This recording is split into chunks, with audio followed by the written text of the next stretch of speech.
Hello again, I am Blunty. This video is about food. It's not particularly challenging, it's not even particularly inspiring, it's just I snap decision. I'm just doing it because, like I said in yesterday's video, I'm feeling a bit creatively stuck in a corner and I want to do something else, and this is something else.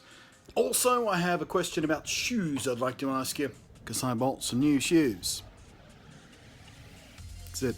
Coconut water, not from concentrate. Hooray! A tasty, refreshing drink that's kind of good for you. I mean, it's not quite as good for you as some people will have you believe with miracle, curative properties and stuff, but it is full of lovely things that I don't get probably enough of in my diet.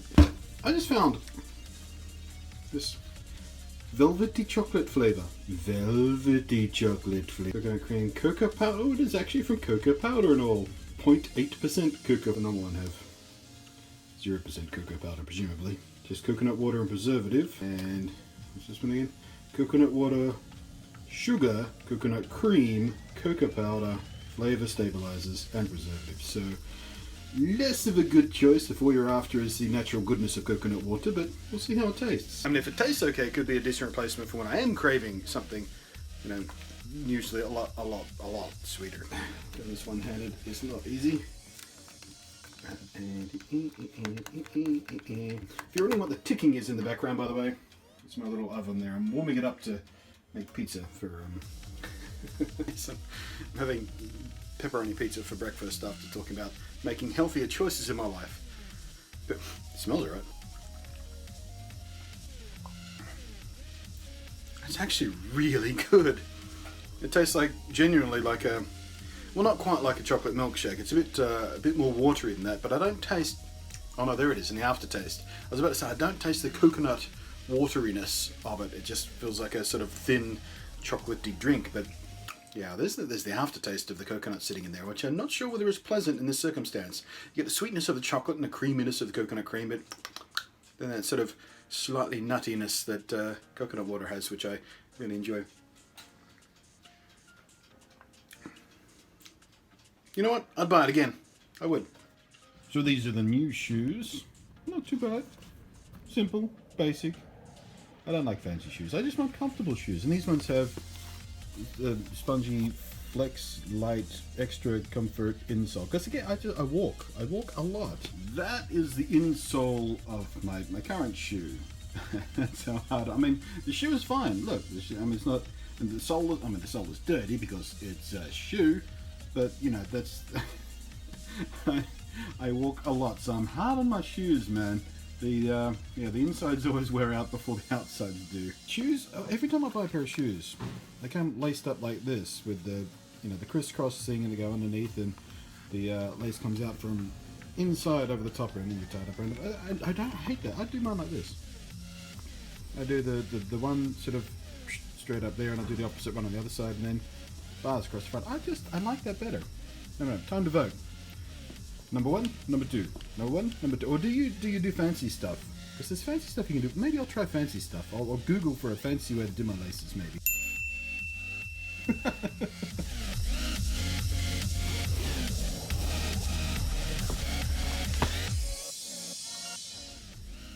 So this right here is it's a $4 frozen pizza, which I've never tried before. It's the store brand. If you're not Australian, it's Woolworths. They're a big chain supermarket kind of place here.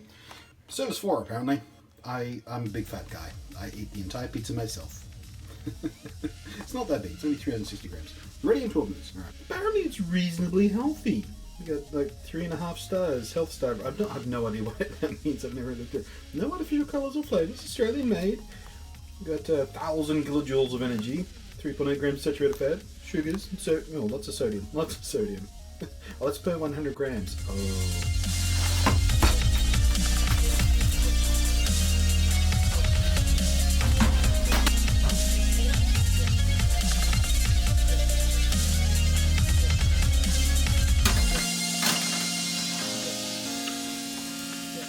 Right on the edge of burning some of that pepperoni. Caught it just in time.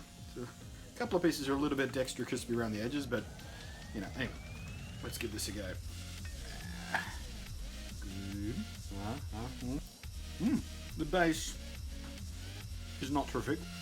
Cheese is good. Not the best pepperoni I've ever had in my life. It is properly pepperoni spicy. A lot of the cheap pepperoni you find in frozen pizzas just isn't. This does have a little bit of pepperoni bite to it, which is lovely. That's about the best $4 pizza I've ever had. I'll be getting more of this. $4 meal? Entire pizza?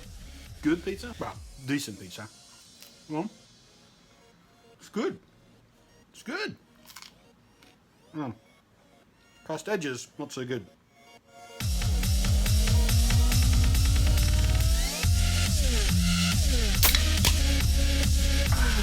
This is Monster energy drink. This is Monster. I was looking at the wrong side of my iPhone. I usually film with my iPhone that way around, and for this shot I've got it that way around, so my habit is to look that way for the lens, but it's actually that way. That's why that happened. This is Monster energy drink. I normally drink the Monster import energy drink. Did it again. See, that's force of habit. That's muscle memory right there. I normally drink the Monster import energy drink because it's a more European flavour, they say, even though I'm not European, I'm Australian. It's the Americans out there who keep calling me British, Australian. Learn the difference between the accents. It's not hard. But the import one is less saccharine, less sweet, less sticky kind of tasting. Not that I don't like the regular one, I just prefer the import one. But I'm having a poor month this month. Budget issues. So point is, this is on special at the moment, so that's why I got the regular stuff instead of the import stuff that I prefer. And yes, to the do-gooders out there who can't resist telling you how bad energy drinks are for you, and you shouldn't drink them. They're full of sugar and they're bad for you, and you should, the kind of vegan people who can't resist trying to tell other people how they should live their lives. You can shut up right now. I am fully aware of the effects of caffeine and excessive sugar consumption on the human body. I know I should consume much less sugar, and I have been trying. I mean, that's what this is all about. Actually, let's give this some branding. Is that scratching off already? HyperX, whoever made these water bottles, they gave me a little, like when I reviewed this keyboard recently, HyperX LA keyboard, very good keyboard by the way. Watch my video review on it. It's superb. But yeah, they sent along some swag with it as well. I had the headphone thing, which doesn't stick to this wall because this wall's too textured, but one of the suction cup headphone rests, which is cool. And I know there was a key ring and a USB thing, and this is the only thing I actually used from the swag bag. Water bottle. So I keep, water in this throughout the day, and I've tried to train myself to get out of the habit of having one of these constantly by my side, limit myself to just 1 or 2 a day instead of 3, 4, or 5.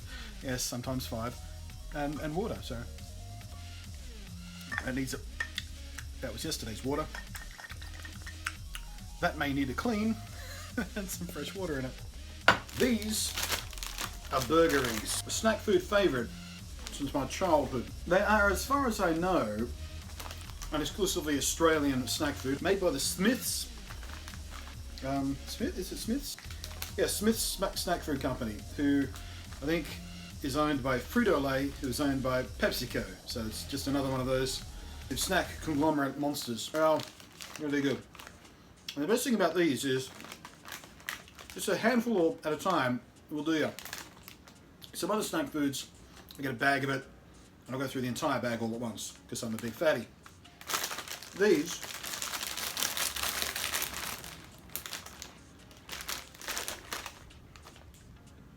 are satisfying enough in sort of little handfuls that one bag can last a day or 2.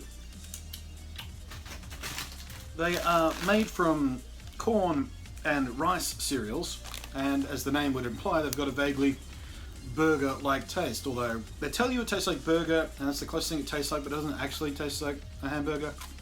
You know the taste I mean. It only bears a passing resemblance to an actual burger. Like when they say something's strawberry flavoured or banana flavoured, there's that particular artificial taste of those flavours that are meant to emulate the real thing, but actually don't really come close. Australia, we're the only country on the face of the planet that eat the animals that are our national symbols. They're in our coat of arms. The kangaroo and the emu are on the national Australian coat of arms. And we eat them, and we're the only country that does it. You don't find Americans gobbling down on bald eagle eggs, and you don't find, well, what's the national animal of Britain? The badger or something, I suppose? The reason I bring this up is because what I'm having for dinner tonight is kangaroo sausage. A lot of people don't believe me when I say you can walk it. I mean, this didn't come from a specialist place. You know, a special butcher that just happens to have special kangaroo. This is from my supermarket. This is legitimately just sitting alongside the beef and the pork and the chicken sausages in my supermarket down the road. Kangabangers. Kangaroo is a 100% natural lean meat that is sustainably and ethically sourced from the open ranges of Australia. Kangaroo meat is a versatile, family-friendly meat that gets the thumbs up on a wide variety of nutrition fronts. So it's a lean meat, it's good for you, it's environmentally friendly. Good. That pan to heat up. Medium heat. With a splash of oil. Kangabangers. Give a little prick so they don't explode. Now, like the package told you, kangaroo meat is actually a very, very lean meat. There's hardly any fat in these at all. So, as a result, they are going to need a little bit more cooking than you might be used to with your sausages. And you do want to make sure your kangaroo sausages are cooked nice and thoroughly too. Raw kangaroo meat, not so good for you, mate. There we go, look at that. It's happening. Traditional Australian way to have a snag. Bread. Butter, or in my case, a buttery kind of sunflower seed oil margarine thing. Sauce. Bit of cheese. Well, I say cheese, and what I actually mean is this. I don't know whether legally they call it cheese. Cheese food slices. It's really good. Melts nicely. Tasty.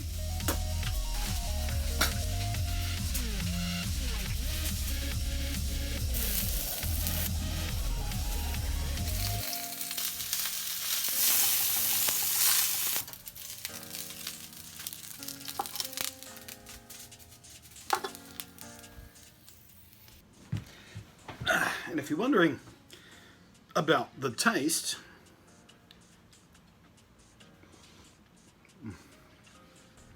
it's good. You know, it tastes like chicken, classic thing, not with roux. Yeah, it's close. Well, it's closer to beef than it is other common meats you may be familiar with. A little bit drier than beef, although these are particularly moist because they've been, you know, they're gourmet style sausages. You've got other ingredients in there. It's not just minced up bit of roux.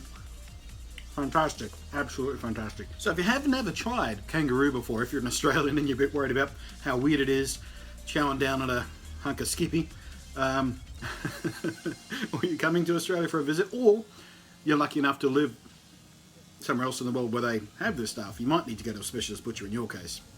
Probably won't be in your average supermarket in New York. But if you can find it, give it a go. It's just a lovely meat, and like I said there, very, very lean. But that is, I guess, my final meal for the day. I'll probably have a little piece of chocolate for dessert or something. But that does mean this video wraps up now. Thanks for watching. I am Blunty. I'll catch you next time. I'm gonna eat the rest of my roux. Haven't had this in ages. I forgot just how good it is.